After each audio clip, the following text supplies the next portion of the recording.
E aí, gente, estamos na semana do Dia dos Pais e fizemos uma matéria especial para eles. Tem também o espetáculo Calas, que esteve em Pelotas e muito mais. Não sai daí, o Galeria tá começando. No inverno e principalmente em Pelotas, devido à umidade, muitas pessoas sofrem com problemas respiratórios. E como forma de orientação, foi realizado um encontro proposto pela UCPEL que trouxe o médico Alcino Alcântara para conversar sobre essas doenças. O inverno é época de sinusite, renite e alergias. Nós viemos para uma palestra onde o médico vai conversar com um grupo da terceira idade e falar um pouquinho desses problemas que afetam muita gente. O chamado controle do ambiente, né? Quer dizer, o ar que nas doenças respiratórias de modo geral, né, alérgicas ou não alérgicas, a qualidade do ar é fundamental, né? Então, dois aspectos na qualidade do ar: os alergenos, que são com as pessoas que são alérgicas, então os ácaros, os pólenes, os mofos, as penas, os pelos, e os irritantes, um grande problema, né? Aí, para inclusive pessoas que não são alérgicas, né? Coisas que têm cheiro ativo não devem ser usadas em quartos de pessoas que têm problemas respiratórios. Para Cirlei Coimbra, tentar manter uma alimentação saudável e praticar atividades físicas é a melhor maneira de evitar gripes e resfriados. Alimentação mais ou menos adequada. E faço ginástica aqui na Associação dos Aposentados. Faço ginástica, é muito bom. A gente não fica com as juntas meio travadas, fica bastante movimento. É muito bom. Caminhada. Já Jandina Correa acredita que trazer essas orientações para os idosos participantes ajuda na prevenção de muitas doenças. A palestra hoje interessava porque é o nosso clima, né? O clima úmido da região que nós moramos, né? E esse trabalho é muito importante porque nós lá no C3 trabalhamos com idosos. E tem também na nossa comunidade crianças. Então nós precisamos passar esses conhecimentos que eu anotei tudo que eu dava, né, para passar para o pessoal nosso, o pessoal com quem a gente trabalha, não é só para nós. Promover uma melhor qualidade de vida é um dos pontos propostos no ciclo de palestras, como comenta a assistente social do C3 UCPEL, Elizabeth Madruga. Tem como objetivo informar a sociedade, né, principalmente as pessoas que estão envelhecendo, as pessoas de meia idade e terceira idade, para que tenham um envelhecimento melhor. Esse nosso ciclo de palestras, Conversando com a Terceira Idade, é um projeto que se realiza mensalmente aqui no auditório da UCPEL Campus Santa Margarida, né, sempre na última quarta-feira de cada mês, às 15 horas.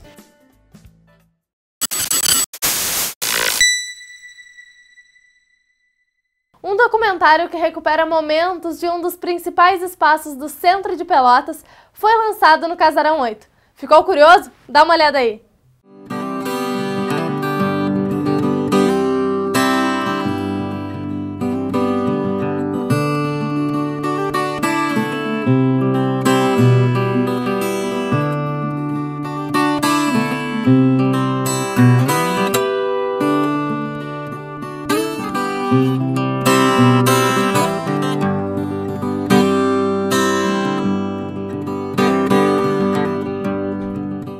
O projeto Olhares sobre Pelotas fez o lançamento de documentário sobre a Coronel Pedro Osório. A produção conta a história dessa praça, fazendo a ligação com a trajetória do próprio município. O projeto surgiu em 2011 com foco totalmente em fotografias. Agora a gente está ampliando nossos horizontes e indo para um lado mais documental. O primeiro trabalho foi o Vitor Habitat, Café Aquário e suas histórias. Agora, os Olhares sobre Pelotas, a Praça Coronel Pedro Osório, a gente está um pulo de tanto em termos de qualidade, tanto em termos de conteúdo.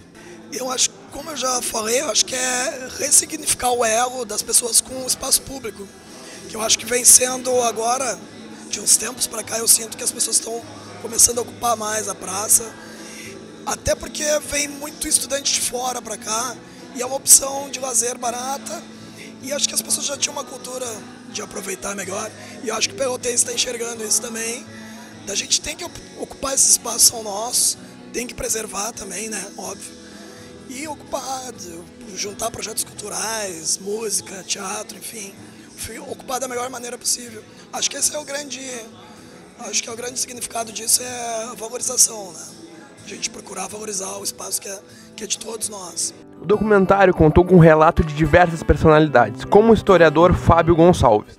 Excepcional, é a única classificação possível, né? O trabalho dos meninos é fantástico, do ponto de vista técnico, como se viu, né?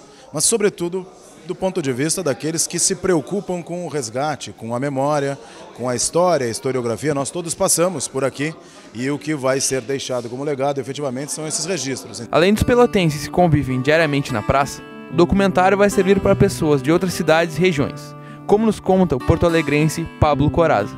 Eu achei o documentário bom, né? Achei o documentário bem feito e tudo, mas principalmente assim por saber mais da história de Pelotas e como o documentário conseguiu passar uma linha de 100 anos assim e contar bem a história, usando o conceito da praça, mas contando a história de toda a cidade, né?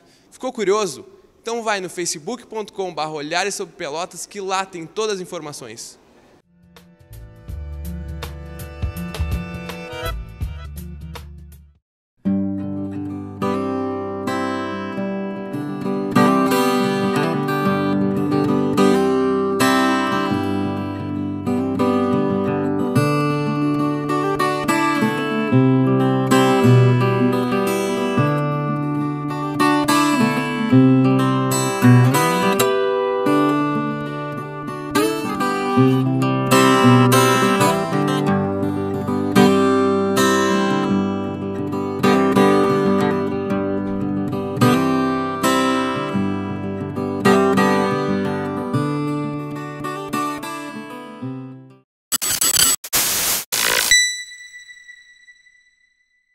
Pelotas é recheada de cultura, tanto na arquitetura quanto nas manifestações artísticas. O Matheus foi às ruas da cidade e encontrou muitas pessoas dedicadas à arte por aí. Passear pelas ruas históricas, experimentar um doce tradicional, fotografar prédios centenários. Para alguns, desvendar as ruas de Pelotas é uma atividade que encanta. Mas será que isso teria a mesma graça sem a presença dos artistas de rua? Eu acho muito bom, muito bom, muito divertido. É muito tradicionalista, rock, tudo. Cada um na sua área, né? Eu acho uma boa. Só posso dar os parabéns. Grande forma de expressão cultural, assim, principalmente da periferia, de quem tem, né, a arte como forma de vida, né, e que é bem pouco valorizada, né? Inclusive que deveria ser muito mais valorizada. O senhor acha que a cidade fica mais bonita, mais atrativa com eles? Fica mais legal, fica assim. É uma coisa poética para a cidade de Pelotas, né? Que já tem toda essa poesia, toda essa carga cultural e ela aumenta muito mais com os artistas de rua. Lega as pessoas, né? Às vezes ele está meio triste assim, e aquilo, eu acho muito bom. Eles também sentem vida e gostam de onde se encontram tocando, né? E o povo gosta, eu gosto também. Micaela Fernandes é uma das artistas que cede o talento ao cotidiano de Pelotas. Nascida no Uruguai, a violinista preferiu a rua como palco, em vez dos holofotes. No comienzo eu me sentia incómoda tocando na orquesta, né? Eu tocava na orquesta e aí me sentia incómoda, eu sentia que não era meu lugar. E aí eu experimentei na rua, na real foi que todos meus amigos falaram para mim, vai, toca na rua. E aí eu me animei e fui e achei que é o lugar onde tem tudo, né? Tem o melhor e tem o pior. Então aí eu fiquei apaixonada. Acostumada ao contato direto com o público, Micaela se apresenta há 1 ano e meio no Brasil. A artista já percorreu várias cidades do Rio Grande do Sul e considera que a arte de rua é bastante valorizada em nosso país. Acá no Brasil é muito bom, né? Tem países que não valoriza tanto, né? Que por estar na rua, a vezes acham que é ruim, né? Que se você é músico e está na rua é porque você é ruim. Mas acá no Brasil eu acho que está bem, né? Bem visto.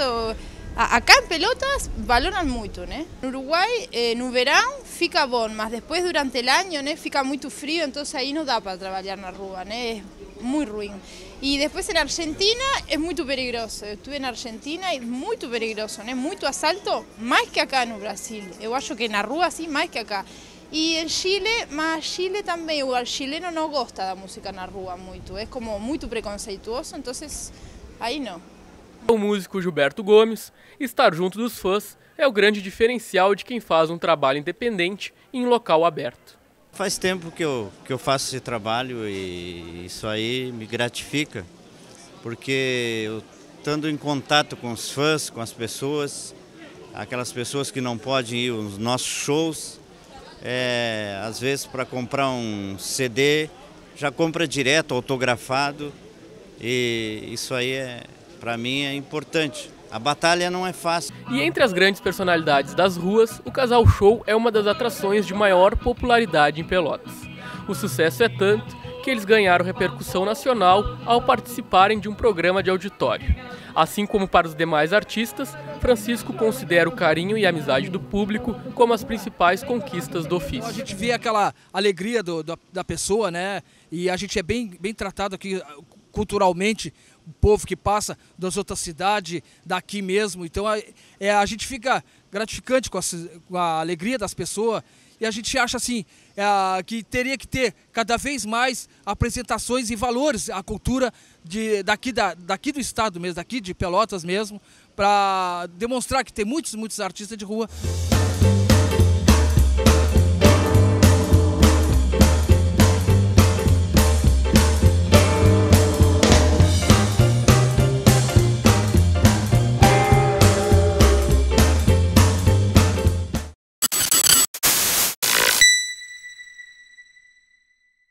A conversa com o autor na Biblioteca Pública Pelotense é um evento que já se consolidou na cidade. A Carol foi conferir a última edição e aproveitou para bater um papo com o escritor convidado do dia. A literatura infanto-juvenil está em alta na vida de Jorge Braga. São 6 livros lançados, sendo eles 2 infanto-juvenis e 4 de poesias e contos. Este pelotense também participou da Conversa com o Autor, um projeto da Biblioteca Pública Pelotense. E é com ele que nós vamos conversar. Bem-vindo ao programa Galeria, Jorge. E já para começar, eu queria que tu contasse um pouquinho dos teus projetos de literatura infanto-juvenil, que foram a principal pauta da conversa com os leitores. Bom, na realidade, hoje a biblioteca me convidou para a gente falar sobre criação literária infanto-juvenil. Como eu chego a essa criação, quando eu lancei meu primeiro livro lá em 2004, né, o pessoal disse, Jorge, acredito que tu já está preparado para lançar um romance. E eu, naquele receio de romance ser muitas páginas, né, eu resolvi escrever um conto, que é bem menos páginas para ver. E aí eu ia escrevendo à noite e mostrando durante o dia aos amigos onde eu trabalhava. E sem eu saber, a coisa se avolumou. E aí eu comecei a chegar no trabalho, o pessoal, Jorge, e aí, o que houve com a Dedé? O que vai acontecer com o cachorro e tal, tal. E aquilo me empolgou de tal forma que eu acabei absorvendo aquela necessidade que eles estavam tendo pelo texto, né? Então, eu acabo caindo na literatura infanto-juvenil. Eu venho descobrir isso, vamos dizer assim, através de um teste, né? E a coisa se avolumou, deu muito certo, né? A gente está na estrada já aí há 11 anos, né? Trabalhando com a Dedé Buscapé e os Morangos, e a Dedé Buscapé e o Reflorestamento. Como é, então, estar junto com os teus leitores, poder conversar um pouco com eles sobre a tua obra?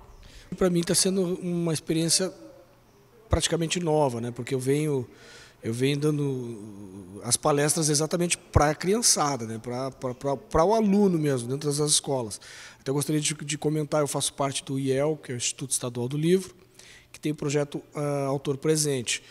E faço parte também, em 2013, aqui do Diário Popular, me convidou para fazer o Pé na Escola, né? Então, são 2 projetos muito similares, que é onde vai primeiro a obra, né? É trabalhado pelos alunos, depois vai o autor falar da obra e de literatura, e falar de criação literária. Tudo começa lá na escola com o Dedé Buscapé e os Morangos, né? Porque tu desmistifica do aluno aquela coisa do autor, um cara longe, um cara que eu não vou conhecer. Eu estudei no Fernando Trepton, no Fragata, né? E para mim foi uma realização pessoal. Em 2013, eu dei uma palestra lá.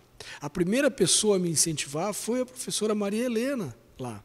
Então, assim, ó, isso deles, a criação deles, essa interação do autor dentro da escola, do autor junto a uma mídia eletrônica, mais especificamente ao Face, a coisa tomou uma forma, assim, ó, eu estou muito satisfeito, era o meu objetivo e estou alcançando, e dizem meu olho brilha, né, quando eu começo a falar, né, cara? Então, é tudo de bom mesmo, esse feedback deles é muito bom. A atividade reuniu leitores e escritores de todas as idades. Durante mais de 1 hora, os participantes trocaram experiências com o autor e conheceram a origem dos livros infanto-juvenis, além dos projetos que Jorge Braga realiza nas escolas do município.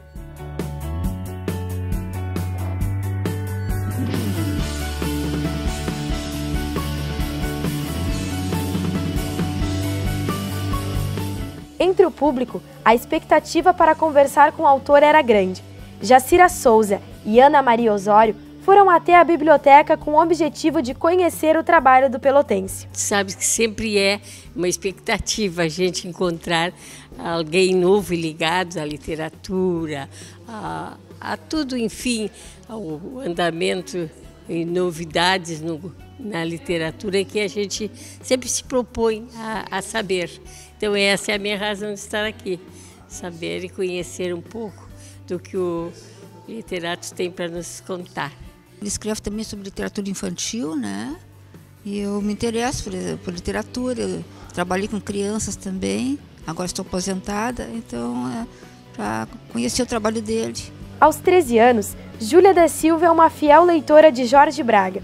O carinho pela história de Dedé Buscapé e os Morangos levou a jovem a criar uma página nas redes sociais para divulgar o livro e as aventuras da personagem. Ele foi lá na escola e aí ele falou com todo mundo aí eu dei a ideia para ele de criar uma página, aí eu conheci ele, a gente foi conversando assim, criei a página para falar para botar os textos ali que ele fazia.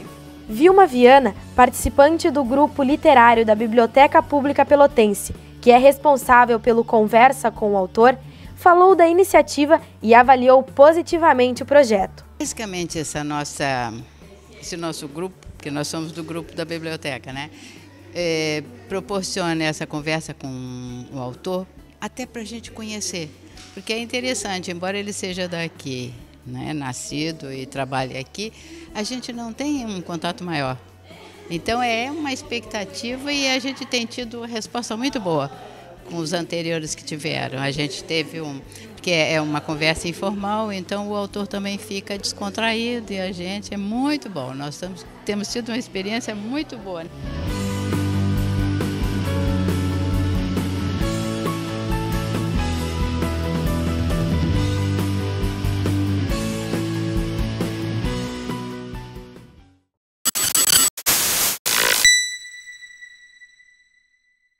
No próximo bloco tem uma matéria especial sobre o Dia dos Pais. E mais, o espetáculo Calas, que esteve em Pelotas. Não sai daí, eu já volto.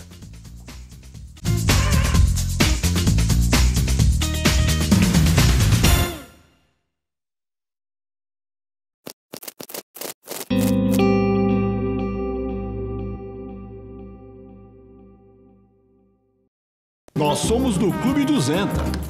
É assim que a gente se cumprimenta. Gostamos de polenta? Pimenta! Mascamos chiclete de menta! No sexo a gente nunca se aposenta. E com camisinha, a segurança aumenta. Se você é como a gente, tem 50, 60, 70, mas também não aparenta. Experimenta! Minha mulher, quer dizer, a presidenta. Sexo não tem idade, proteção também não.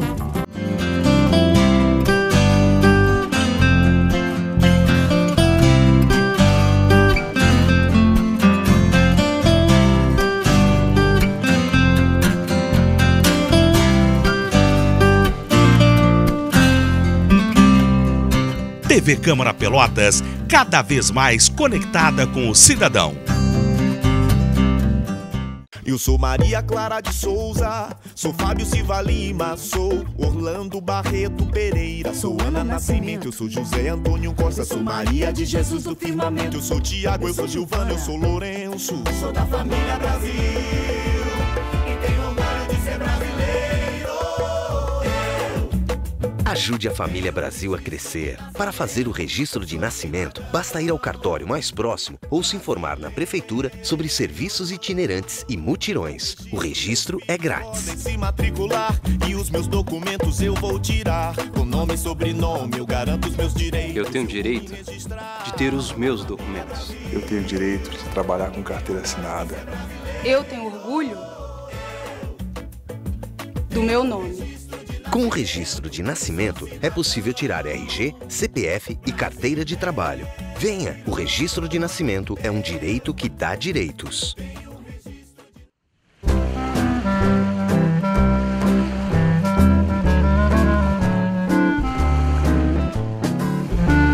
TV Câmara Pelotas, cada vez mais conectada com o cidadão.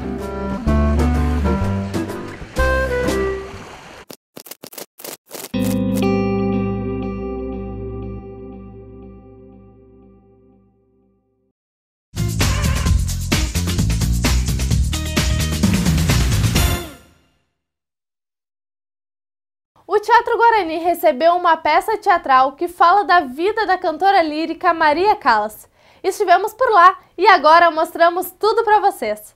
A produção, dirigida por Marília Pera, já passou por diversas cidades do Brasil e chegou a Pelotas, gerando grandes expectativas no público, que fez até fila para garantir um bom lugar na plateia. A expectativa é bem grande, até por ser uma direção da Marília Pera, né, que uma grande diva do teatro nacional. Então eu vim mais por causa da direção dela mesmo, assim. Mas a expectativa é bem grande, ela já fez esse espetáculo, né, no passado. A peça é um documentário vivo e retrata o último dia de vida da cantora que se preparava para iniciar uma mostra sobre sua trajetória na música clássica. Em uma conversa com o jornalista e admirador John Adams, interpretado pelo ator Cássio Reis, Maria Callas, interpretada por Sylvia Pfeiffer, relembra momentos marcantes da carreira e períodos difíceis da vida pessoal.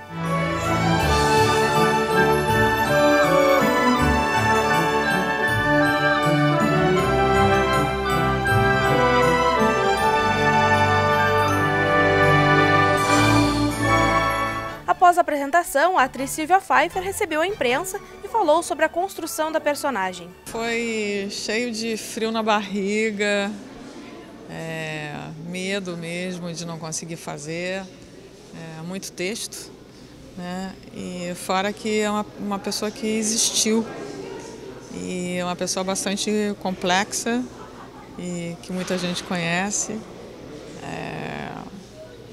Então, ainda mais com direção da Marília.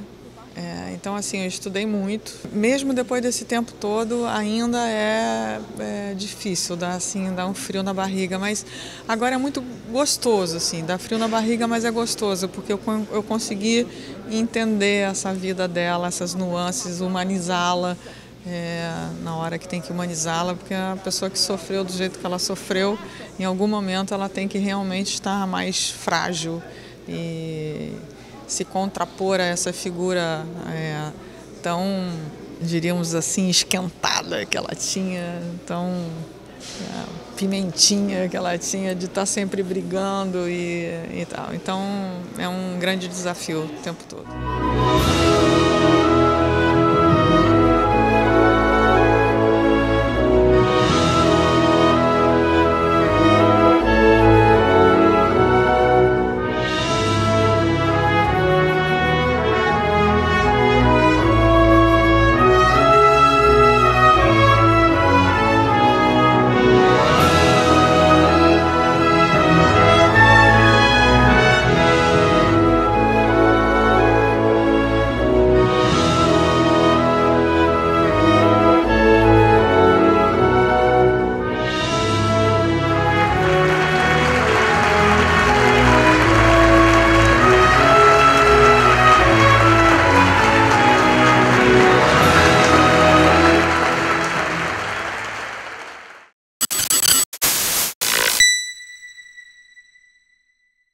Confere agora o que vai rolar nessa semana em Pelotas. Oi, Jéssica! Oi, Jéssica! Olha só quem está comigo novamente. São os artistas do Grupo Tol, que tem um convite super especial para fazer. E o diretor do grupo, João Baquilli, vai fazer esse convite. Vou fazer, claro. A gente queria convidar todos vocês que estão aí do outro lado nos assistindo para nos assistir dia 18 de agosto, às 21 horas no Teatro Guarani, para assistir a nossa mais nova produção, que é o espetáculo Cirquim. Venham todos que vocês vão sair apaixonados. Tenho certeza, né, gente? E é claro, João, que nós não vamos perder. E você fica aí porque tem muito mais na agenda cultural. Fica aí, fica aí.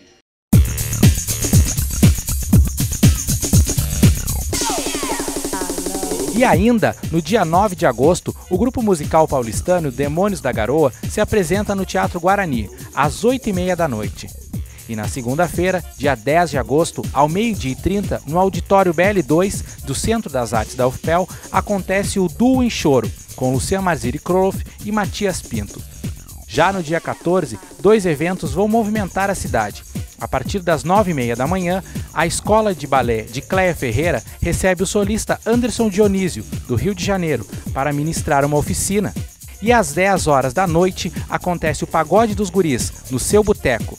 E no dia 15, o músico paulino Martim se apresenta na Fábrica Cultural às 6h30 da noite.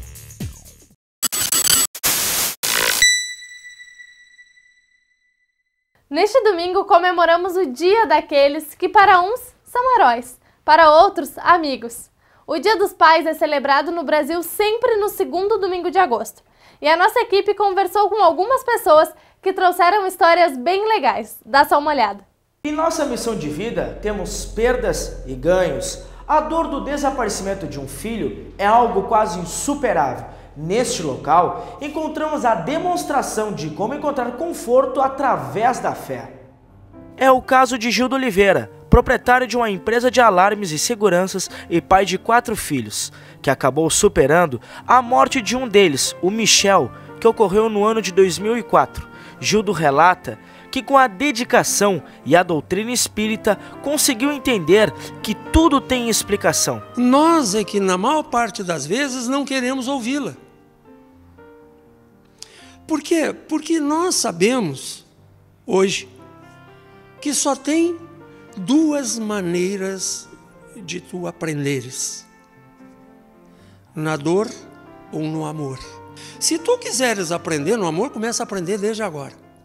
Te ama. Porque se tu fizeres isso, vais amar o teu semelhante ao natural. Trazer essas pessoas que passam por esse momento que afunda, não tem quem não afunde. Mas que encontram na espiritualidade, na maioria das vezes, a resposta natural. De repente, estou entrando no local e vejo meu filho sentado numa mesa. E pergunto para ele, depois de parar e meio pasmo: ué, filho, o que estás fazendo aí? E ele me responde: como é que tu estás te sentindo, pai? Respondi para ele: o que achas, meu filho? Ele disse: pois é, pai. Não imaginas como é que eu estou. E quando disse não imaginas como é que eu estou, disse: mas eu vou ficar bem. Espero que tu fiques também. Tchau. Dentro daquilo que este amigo aqui aprendeu, e está procurando aprender como aprendiz é, e todos somos, não há causa sem efeito, ou não há efeito sem causa. Isso explica essa nossa passagem por aqui, esse nosso aprendizado e a noção de que logo, logo vamos estar junto com eles. Senta aqui que o jantar tá na mesa. Fala um pouco, tua voz tá tão presa. Nos ensina esse jogo da vida. Com relação a ser pai, eu falo muito para ele, assim, tanto para o Maurício quanto para os outros filhos, que se tu puder te organizar melhor, né, e não acontecer como aconteceu comigo, que foi praticamente um acidente, eu ter tido filho tão novo assim, né, cara, minha vida ficou um pouco desorganizada em função disso, que é interessante, é muito legal, mas na hora certa. Pai, eu cresci e não houve outro jeito. Quero só encostar no teu peito. Pedir pra você ir lá em casa. E como é que é teu diálogo dia a dia com teu filho? Tu te consideras um pai que tem um diálogo em aberto, ou às vezes até fechado? Como é que é essa relação com o Maurício? É ótima relação, tirando muita porrada, mas eu acho que é normal, né? Toda relação tem um pouco de amor e ódio misturado assim.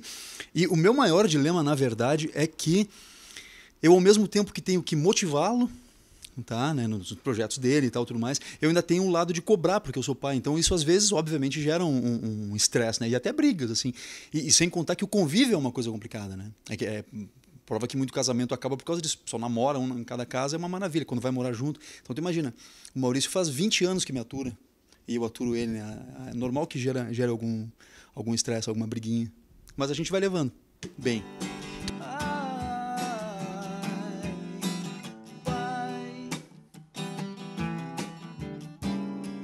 Você foi meu herói, meu bandido. Muitos pais que acabam sendo pai precoce. Deixa uma mensagem, então, até de alerta. O que tu pode falar a respeito disso? Eu vou te contar uma história, tá? Que a minha filha, com 16 para 17 anos, chega um dia e falou: pô, pai, eu vou dormir na casa do meu namorado. Sábado, aliás, posso dormir na casa do meu namorado? Eu falei: minha filha, pode, juro, cara. Sentei com ela e falei: Camila, minha filha, tu sabe dos cuidados, tem que ter para lá. Tu sabe que o filho, né, demora um pouco para se abrir e tal. Eu falei: minha filha, assim, a situação é simples, assim, ó, e os pais deveriam conversar com os filhos. Se tu fores para casa do teu namorado e vocês acabarem tendo alguma relação sexual e vocês se prevenirem e tal, ela: ai, pai, para com isso. Eu falei: não, minha filha, por favor, não vamos tapar o sol com a peneira. E tu tiveres um cuidado, tu vai voltar para casa, daqui a um mês tu separou do rapaz, ele vai ser uma lembrança na tua vida, tá? Se vocês não tiverem cuidado e tu acabar tendo um filho, ele vai ser uma companhia talvez desagradável, né? Vai saber, mas pro resto da vida. E é uma coisa que, por exemplo, nunca ninguém me disse, Marrone, sabe? Quando meu pai era daquele tipo assim, cara. Inclusive meu pai era de Santa Vitória também. Ele é daquele tipo que dizia, quando eu ia perguntar sobre sexo, ele falava: mas tu não sabe? Eu descobri sozinho. Eu dizia: pô, uma coisa boba, né, bicho? O que acabou acontecendo? Conheci a mãe do Maurício, né? Inclusive meu pai tinha acabado de morrer quando eu conhecia, uma vida meio triste, assim. Não tá na hora do pessoal chorar ainda, né? Ainda não.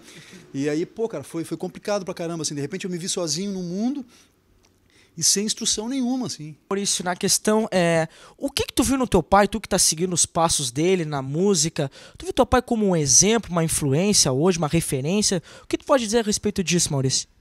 Bom, ele pra mim é referência em praticamente tudo, porque música, ele começou a me ensinar, eu comecei a me espelhar nele por tudo. Eu vejo ele tocando, vou pegando dica, e principalmente na carreira também, para aprender a administrar, porque ele administra muito bem e é o meu exemplo maior em tudo isso. Te considera um bom filho? Como é que é a tua relação com o teu pai? Te vê que ele tem uma linguagem bastante de jovem, na verdade, né? E vocês têm uma relação bem aberta, restrita, como é que é? Sim, a nossa relação é aberta. Eu sei que qualquer coisa que eu precisar eu posso falar com ele, perguntar, não tem nada disso. Eu me considero um bom filho, claro. Mas às vezes eu entendo também que ele tem motivo, que eu faço umas besteiras que não precisava ter feito. Mas aí, com a ajuda dele, eu acabo notando que foi uma besteira e depois eu já não cometo mais o mesmo erro. Se pro Maurício o Tony é uma referência, pra mim não é diferente. Eu sou jornalista e sigo os mesmos passos do Cláudio Silva, meu pai. Isso pra mim com certeza é uma honra. Então, feliz Dia dos Pais pra ti, meu pai. Muito obrigado, é um prazer saber que um dos meus filhos seguiu a profissão no meio da imprensa, isso é muito gratificante, tem um grande futuro pela frente. A todos os pais que lutam no dia a dia para criar os seus filhos, a nossa homenagem, o nosso carinho, o nosso respeito, sigam sempre assim, amando seus filhos, que é muito importante. Família em primeiro lugar. Feliz Dia dos Pais. Ninguém tá sozinho. Você faz parte desse caminho. Hoje eu sigo em paz.